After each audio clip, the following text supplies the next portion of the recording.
Carla Hinton reporting for the Oklahoman and NewsOK.com. I'm here in the studio with Pastor Mark Crow. He is senior pastor of Victory Church in War Acres. Thank you for coming. It's a pleasure to be with you. All right. Well, you know, I asked you here today to talk about Oral Roberts, the well-known evangelist who died today at age 91. I understand that you knew Reverend Roberts particularly well. Well, I was one of the fortunate people that had the opportunity to get to know him and to be known by him. My wife sang on his TV show in the early 80s and did his Sunday morning programs with him and did primetime specials with him in Los Angeles. And so I was fortunate enough to be introduced to him and get to spend some time with him. Okay. And you mentioned, too, that both you and your wife graduated from Oral Roberts University. We did. We graduated from Oral Roberts University in the early 80s. Okay.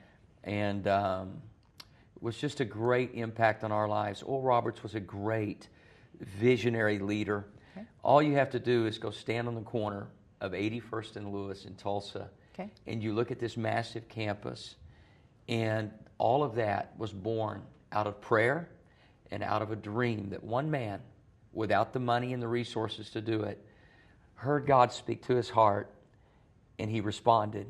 And when you respond to God, you can see what God can do. And now as a result, so many lives have been impacted and influenced because one man dared to dream and turn that dream into a reality. Okay. Well, now, something that I thought we would talk about, you mentioned you had some stories to tell about Oral Roberts in the 80s and maybe even... Well, there was the power of prayer. Mm-hmm. And we talk about prayer, and there are different schools of thought when it comes to prayer. But one particular instance when I was spending the day after Oral had moved from Tulsa, and I went out to Newport Beach because I wanted to spend some time with him. I didn't know how much time he had left to live, and I just wanted to spend some time with him. Okay. And so I took a camera crew to his home, and I just wanted to interview him and just kind of have reality time with Oral and Evelyn. And at the end of that day, he said, "Is there anything I can pray with you about?" Okay. Well, at that time, we were considering going on television and taking our church worship experience onto TV.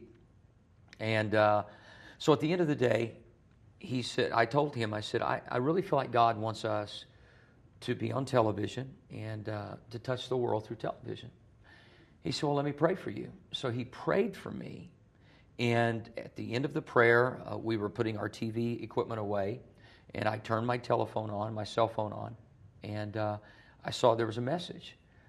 And the message was from Daystar Network, which is on over 220 countries around the world. Mm-hmm. And they have a format, programming's full. Nobody gets on there, it's just tough. Okay. And they called me. I didn't call them. They called and said, we would like to air your program on our network. Okay. And I looked at Oral Roberts and I said, man, you're still really connected to God. And so we've been on Daystar Network since that day. Okay. And so just, it's just, people used to say about Oral, if he walked into a room, you didn't have to see him. Mm-hmm. It was like you could sense the presence of God. Okay. He was just such a great man of faith. Okay.